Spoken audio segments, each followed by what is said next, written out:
Okay, this is unrehearsed. Welcome to the San Diego Toastmasters Club 1808 unedited podcast, where today I recap in the club's 58th season. This is possibly the first episode, reading the meeting minutes for the meeting held this past Friday, the 28th day of March, 2025.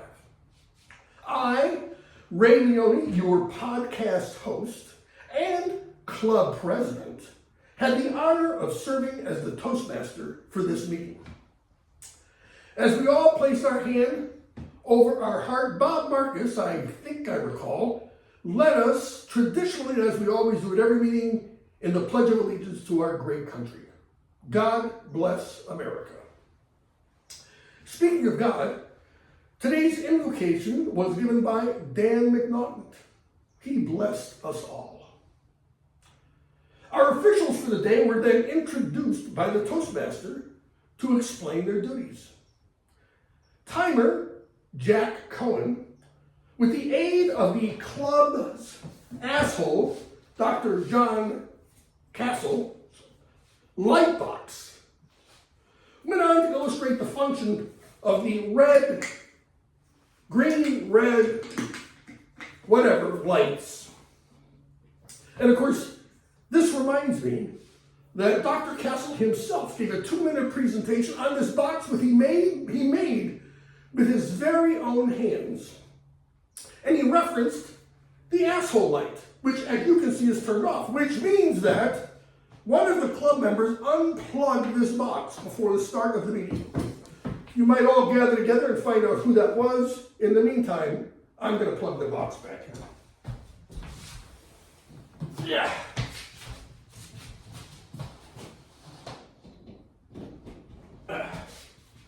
And as you can see, all the lights are on, as well as the asshole light. And there's also an additional feature that the doctor put on it. Where is it? The buzzer, which is used by the timer when the speakers or whoever's talking ignores their time and they get buzzed, as it may be. As our vote counter, Glenn Dager, or as we affectionately like to call him, Glenn Dangerously, advised the group that he was fully vetted and qualified to count the votes, as he was a student of the new math in his youth and fully understands the concept of counting and what it really means. Grammarian Ron Durrett brought his Webster's unabridged dictionary of the English language, not the King's or Queen's English. He informed the club that he would be noting all faux pas, a word which is actually borrowed from the French, where it literally translates to false step. In addition, the number of ahs uttered by all participants at the meeting, as well as any other embarrassing social blunders or mistakes, often a breach of etiquette, rhetoric, or good manners. All said violators would be fined accordingly for an amount as customarily determined by the grammarian, collected and deposited into this canister to fund the payment of drinks at this year's year-end Christmas Club luncheon to be held at the Old Town Mexican Cafe, as it has been for more years than I can even remember. Our great and all-seeing chief evaluator, Esteban Garcia, introduced his band of evaluators, identifying the speakers whose speeches they were responsible for evaluating. More about that in a minute.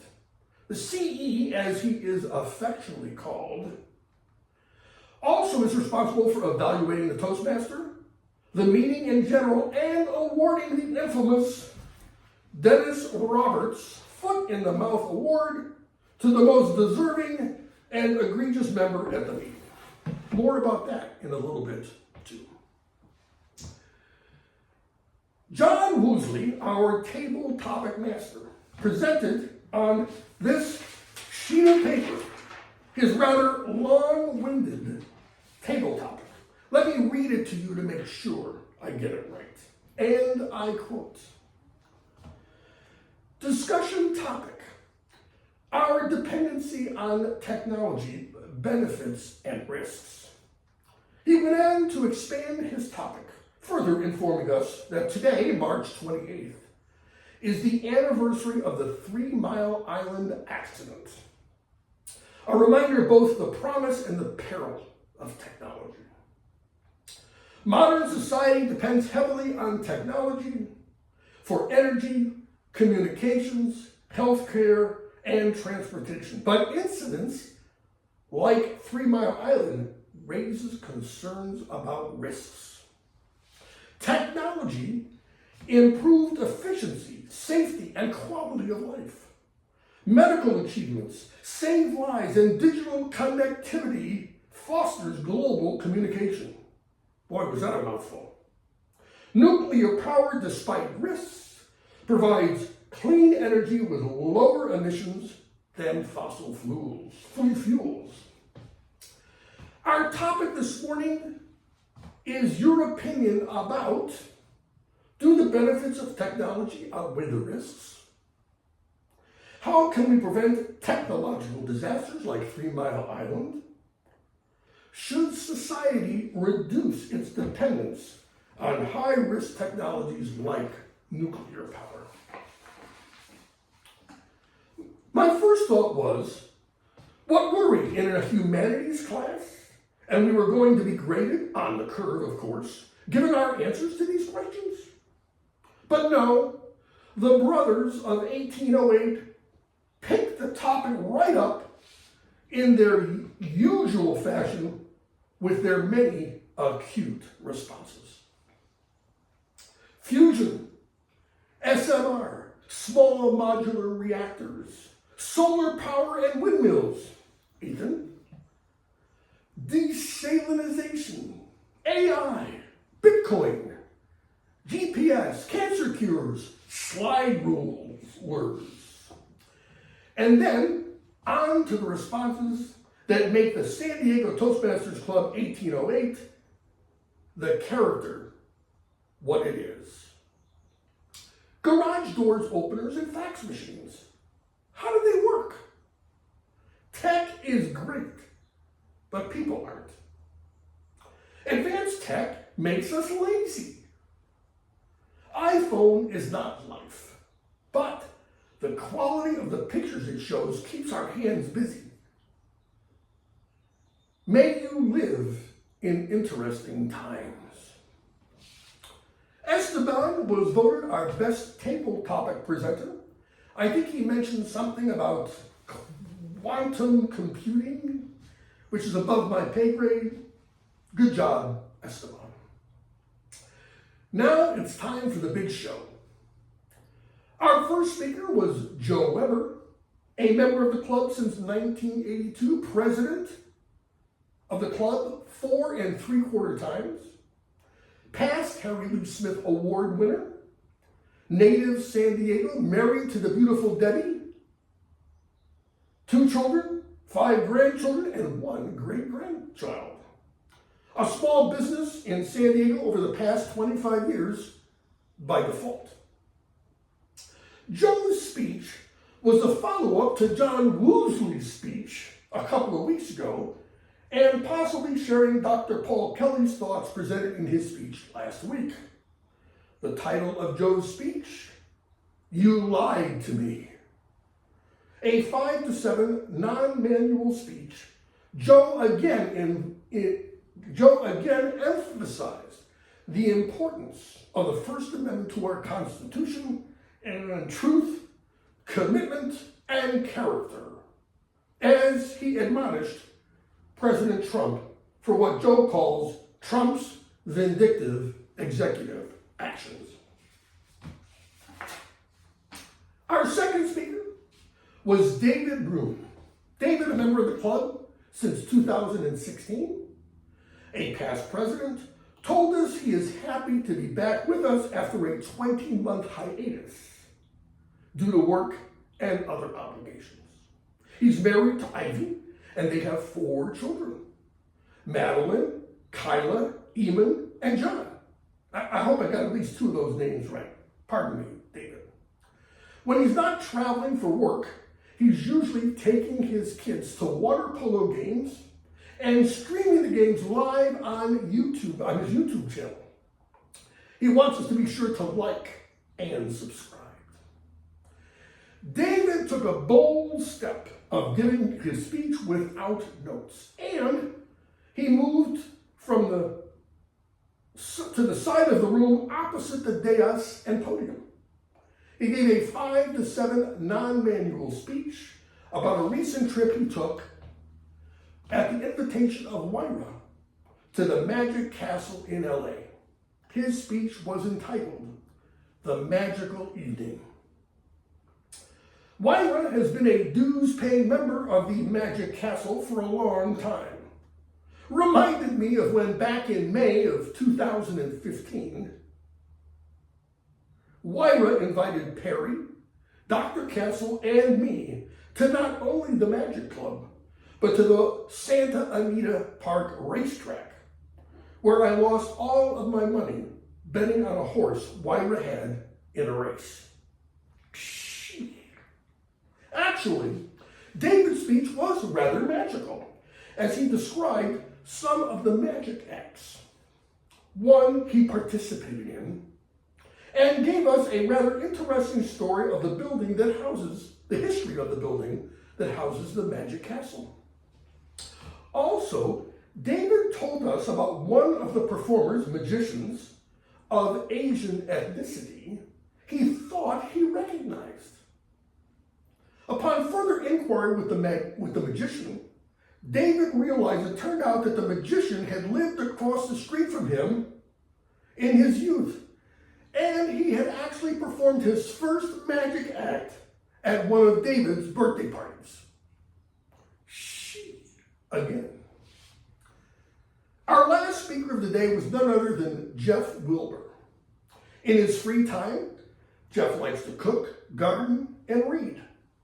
Without notes, giving an assigned speech with an impromptu touch, Jeff treated us to a 6 to 8 minute non-manual speech entitled The Whole 30. Jeff challenged us not to eat dairy, sugar, or starch for 30 days.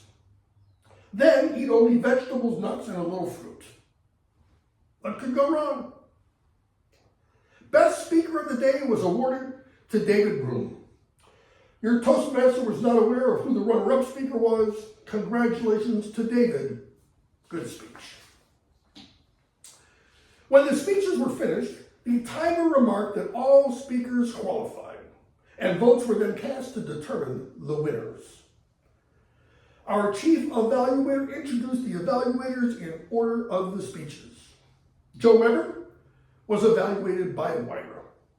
Given Wyra's opposing Joe's political viewpoints, I do not want to dwell on his counterpoints.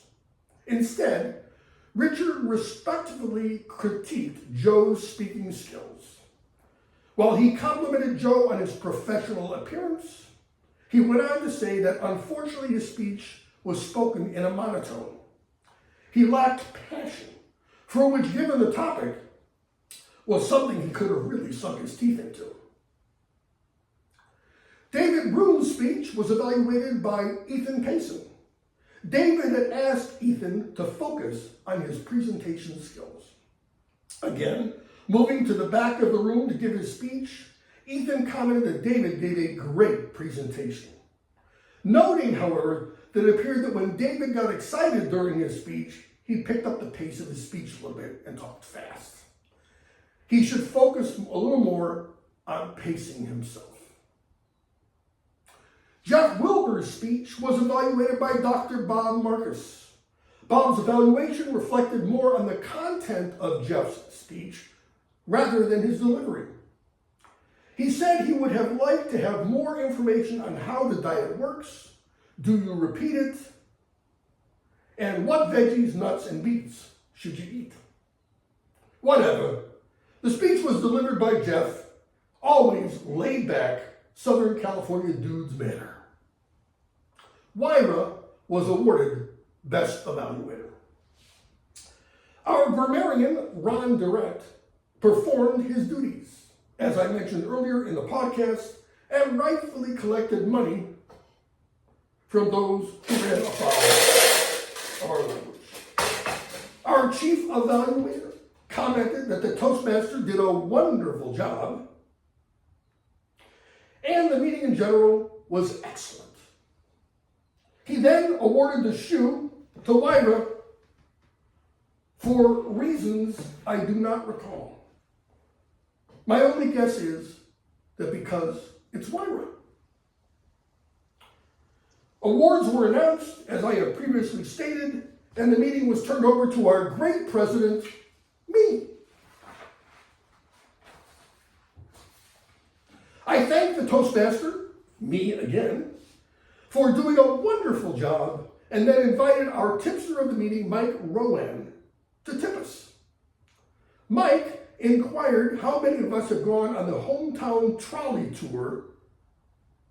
He went on to inform us that any San Diegan resident accompanying an adult full-paying rider could go on the trolley tour for free when accompanying that rider.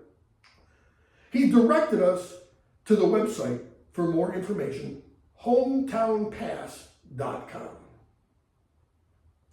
With no other comments, I gave the roll call to confirm all players in the next week's meeting and then adjourn the meeting. And now, I adjourn this podcast, turning this podcast challenge over to the next 1808 Toastmaster, man enough to follow in my footsteps. Thank you.